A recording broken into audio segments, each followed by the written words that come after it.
Why do we believe in the existence of the external world? It seems obvious at first, of course, it exists. But David Hume, the legendary philosopher, challenges this assumption in ways that might blow your mind. Let's explore Hume's thought-provoking take on our belief in bodies and the external world. Imagine this. You wake up, look around, and everything feels real. Your room, your bed, the furniture, it's all there, and it's all solid, right? We tend to take for granted that the world exists outside of us. But Hume, he wasn't so sure. He didn't question whether the world exists in the sense we think it does. But why do we believe in it? Why do we assume that our world of bodies and objects continues to exist, even when we're not perceiving them?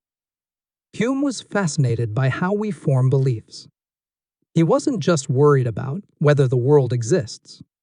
He was much more interested in how we come to believe that it exists in the first place. And for Hume, this wasn't a trivial question. It was a question of human nature. He even says that our belief in the external world is natural. It's so natural. In fact, it doesn't require deep reasoning or hard evidence. It's something we just assume. But here's the kicker. Hume didn't think the senses, logic, or reasoning could explain this belief. So, where does it come from? For Hume, the answer was imagination. Yep, imagination. He argued that the belief in external objects arises from how our minds work, not from any physical evidence of these objects existing outside of our perception. Now, here's where things get interesting. Hume said that our belief in bodies and objects comes from two main ideas: constancy and coherence. Big words, I know, but stick with me. Let's start with constancy.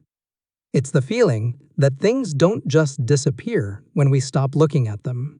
Think about your room. You leave, come back, and everything is still there, unchanged. That's constancy in action. You expect everything to be in the same place. And when it is, your mind affirms that the object exists, even when you're not looking at it. Then we have coherence. When things do change, they do so in predictable ways.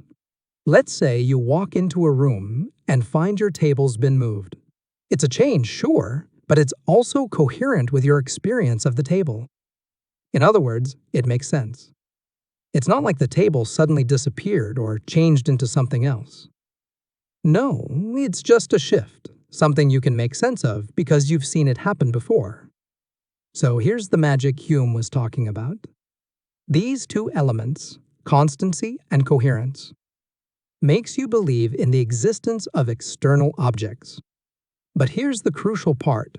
Hume argues that the structure of our perceptions is not enough to prove the existence of those objects. Instead, our imagination steps in and fills in the blanks. We imagine that these objects exist independently of us, even when we're not perceiving them. But there's a catch. Hume admits that our perceptions, those moments of what we see, feel, and hear, are fleeting and momentary. Our minds piece them together, creating the belief in a constant, distinct object. But if you stop and think about it, it's actually the mind's trick, a fiction. A fiction that helps us make sense of the interruptions and changes we experience in the world around us. Let's summarize it. Hume believed that while our minds naturally create the belief in an external world, that belief is actually built on imagination. Specifically, the imagination's way of reconciling constancy and change. Our perceptions might be brief, fleeting moments, but our minds work tirelessly to stitch them into a larger, coherent story of an external world that exists beyond us. Here's the twist. Hume wasn't focused on whether the belief in the external world is true, but on why we believe it at all. That's what makes his perspective so intriguing. He challenges us to rethink the world we take for granted. What if this whole idea of the world existing outside our perceptions is just a creation of the mind?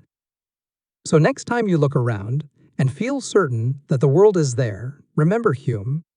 And remember, your mind is working in ways you might not even realize, piecing together a world that feels real but is, in some ways, imagined.